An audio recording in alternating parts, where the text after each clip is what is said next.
It was the night of August 24, 2001, and the lights of Lisbon twinkled far below as Air Transat Flight 236 prepared to cross the Atlantic Ocean. The Airbus A330 sat at the gate, a sleek white bird bound for Toronto, carrying 293 passengers and 13 crew members. To most of those on board, it was just another overnight flight of vacationers returning home, families visiting relatives, and business travelers eager to rest through the long crossing. No one could imagine that within a few hours, they would face one of the most terrifying ordeals in aviation history. Captain Robert Piché told the copyright, a tall, composed man in his late 40s, had spent his life in the skies. He had thousands of hours of flight experience and a reputation for calm leadership. At his side sat First Officer Dirk DeJager, younger but equally skilled. The two men exchanged their routine checks, scanning the flight instruments,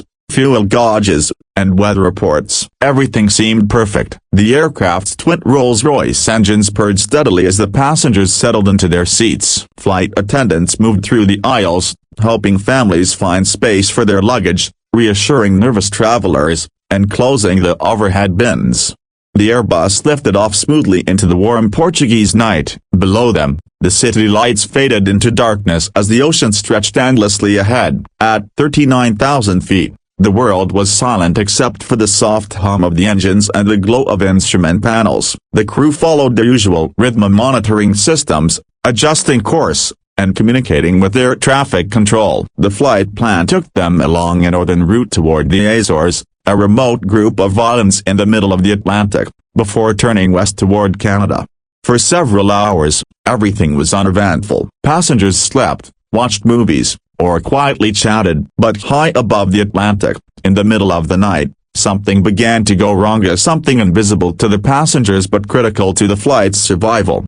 At 5 hours into the flight, a faint but unusual reading appeared on the flight engineer's system. It was a small fuel imbalance alert. One of the tanks seemed to be losing fuel faster than expected. Captain Piché told the copyright and First Officer DeJager frowned at the numbers. Fuel imbalances could happen for minor reasons, and the A330's sophisticated fuel management system was designed to correct them automatically. Still, both the men kept an eye on the gauges. The imbalance seemed small, nothing to worry about, or so it appeared. But over the next few minutes, the readings became stranger. The fuel in the right engine tank was decreasing rapidly, while the left remained steady. The aircraft's computers tried to compensate by transferring fuel between tanks, but something didn't add up. The crew checked for any obvious warning lights and none appeared. There was no sign of leakage, no smell of fuel, no abnormal engine performance. Yet the numbers on the screens continued to drop.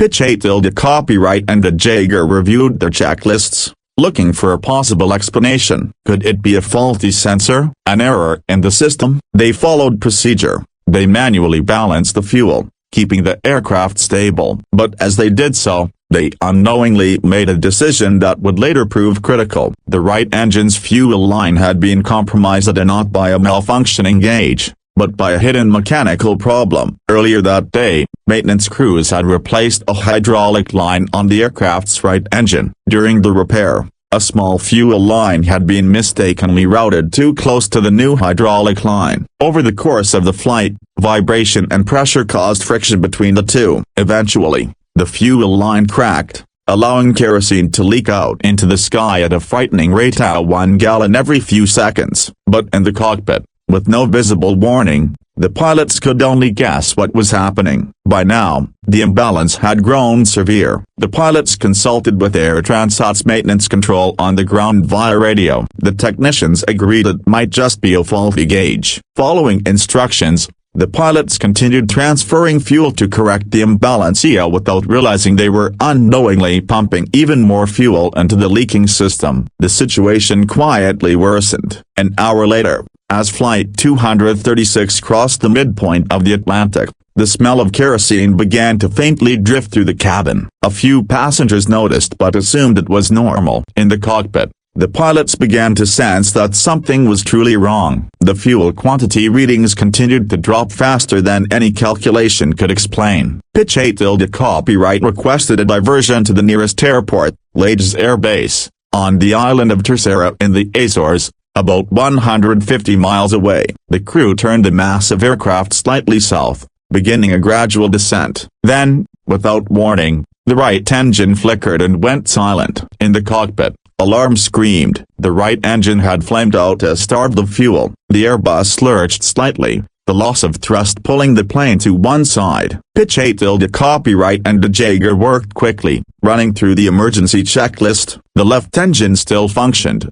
providing enough power to continue toward Leyes. The situation was serious but manageably for now, they informed the passengers calmly. Over the intercom, Captain Piché told the copyright. A steady voice filled the cabin. "Ladies and gentlemen, we've had a small technical problem with one of our engines. There's no need to be alarmed. We're diverting to an airport in the Azores for precautionary reasons." The passengers exchanged nervous glances, but his tone was reassuring. The cabin crew moved quietly, checking seatbelts and preparing for landing procedures. Few could imagine that their flight was already halfway to disaster. As the aircraft continued, the pilots focused on reaching Leyes as quickly as possible. But within minutes, the left engine's fuel pressure began to drop. The readings on the screen fell rapidly. Piché told the copyright's heart sank. He knew what was coming. Before either man could react, the second engine coughed on. He then failed completely. The cockpit fell into eerie silence. Both engines were dead. The sudden quiet was overwhelming. Passengers who had been dozing now looked up in confusion. The usual hum of the engines was gone. Only the rush of wind outside remained. In the cockpit, Piché told the copyright and DeJager stared at the dark ocean below, realizing the full horror of their situation. They were 65 miles from land, flying a 230-ton glider with no power.